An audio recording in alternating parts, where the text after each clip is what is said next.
Hey everybody, this is the final issue of Batman White Knight, and it's not the conclusion we deserved. I don't even know if it's the conclusion that Sean Gordon Murphy wanted to write, honestly. Reading it over, compared to how he started, it's very odd. I know they did rewrites, I don't know what to make of that, I don't know how extensive those were. And also, this really could have done with a very good editor and perhaps even a script doctor. I think it really needed a script doctor, and I have to wonder if it's a case of Sean Murphy was so married to his script that he wouldn't let somebody come in and fix it for him and maybe threatened to take his ball and go home. I don't know. If it had been me, I would have made him get a script doctor. If it had been me writing this and somebody had said to me what I'm about to say to you, I would have wanted myself to rewrite it. You know, if this had been my work and somebody had leveled the criticisms at me that I am a way to a level at this, and it was my work, I would change it myself. I wouldn't need persuaded. So he's either too close to it or nobody stood up to him or something, but it's bad. There are things well done, and I'm going to be balanced and show you why it's well done. It's still better than anything, let's say Marvel are putting out. But it's not worth this.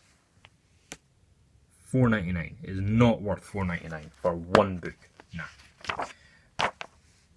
So this was what I was looking forward to. Joker and the Batman finally face to face. They're stuck in the car. There's nowhere either of them can go. They're going to have to talk it out. No, they don't.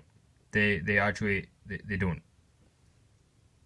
It's just kind of like Joker makes a couple of jokes and tries to wind Batman up. It's not really particularly convincing.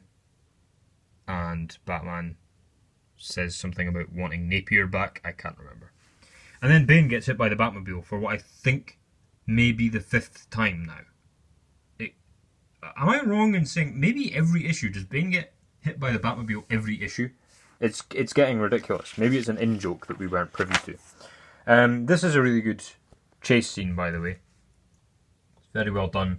Given that they've got 5 or 6 motors going around, it's actually really remarkable that you don't get lost reading it.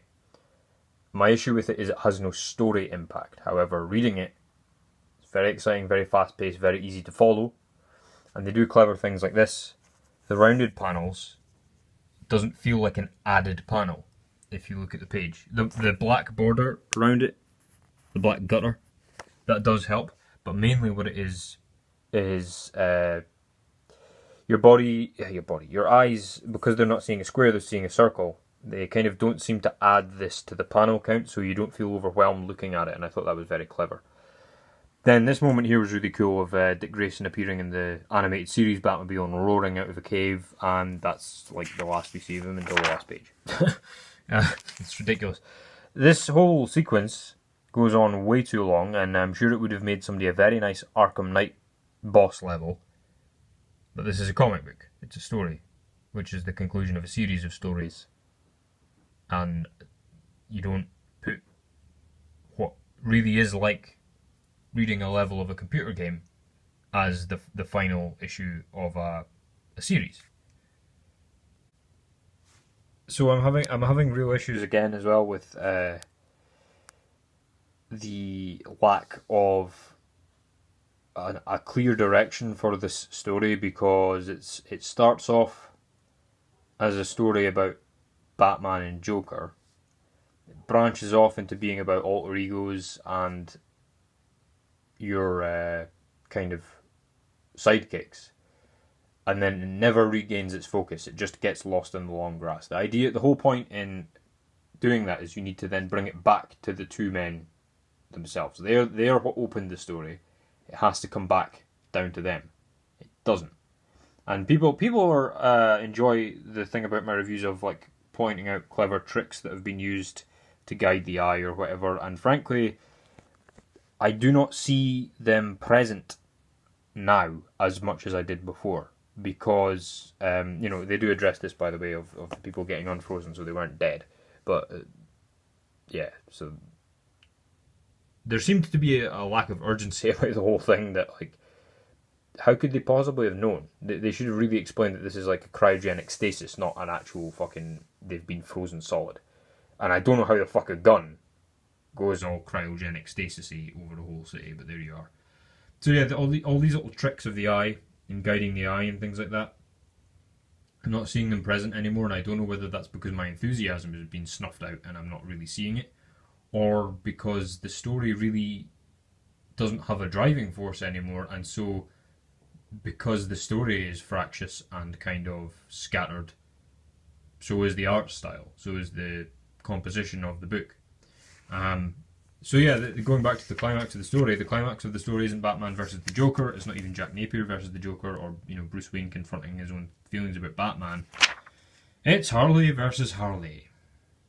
If I had to pick a climax, the story doesn't really have a climax. The climax begins here and ends at the end of the book. It doesn't really have a... It's not like Lord of the Rings where there's an ending, a wind down, and the end. It's just a long wind down of, like I say, it has that very fanfic feel to it, which I hate accusing things of doing, but that's what it feels like. So yeah, Jack confesses, as is his wont, and then Harley walks free. This bothered me a lot, right? First of all, they can't even have Batman sneaking up on Harley anymore. Again, Mary Sue gets thrown about far too much, and she wasn't a Mary Sue at the start of this. She was a mess, and that's why we liked her, or why I liked her. She was a very human character, and then she becomes this fucking omnipotent, super competent, impossible to stop ultra genius, which is actually completely out with her character. It's like making Batman stupid. It doesn't work with his character. So yeah, he can't even sneak up on her now. She just outright states, "Oh, I think I'm the only person in the world that can hear you sneaking up." I just slap her.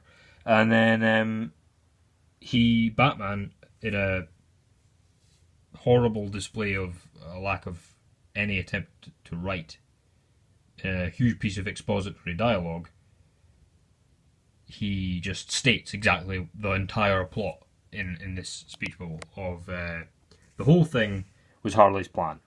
She somehow managed to manipulate two genius-level intelligences into fighting one another on the basis of Joker challenging Batman about him getting the pills. Like, oh, if I cure myself, you'll have to not fight me anymore. And, that's where we come in at the beginning. Now, the idea that she could somehow fucking subliminally Darren Brown these two men into doing that seems utterly ridiculous to me. She manufactured all those tablets, despite the fact we've seen she has a very modest apartment. And doesn't look particularly well off to me. I mean, her coat's kind of nice, I guess. How much is a psychiatrist's wage these days that she could afford to do that? That costs literally... It costs millions, perhaps billions of dollars to develop a drug. And she has a flat that she probably is barely paying rent on, and actually probably acquired through ill-gotten gains, and is just now paying rent through like her clinical practice, I would imagine, if anything. They really don't explain where this fucking money comes from, or how she did any of this. It's just ridiculous. It's utterly ridiculous. And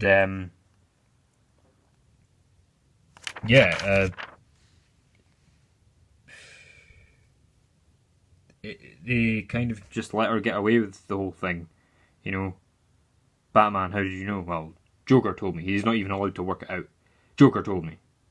And oh, but why didn't he tell me that he told you? And some bollocks about them needing each other and that making Gotham a safer... I don't know. So then he says that Paw Patrol can keep the cars for some reason. And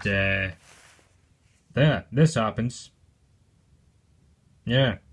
So he's going to reveal his identity to the whole city, presumably. And then we've got another piece of like expository dialogue where instead of seeing this unfold over the course of the story... Look. Here's the plot.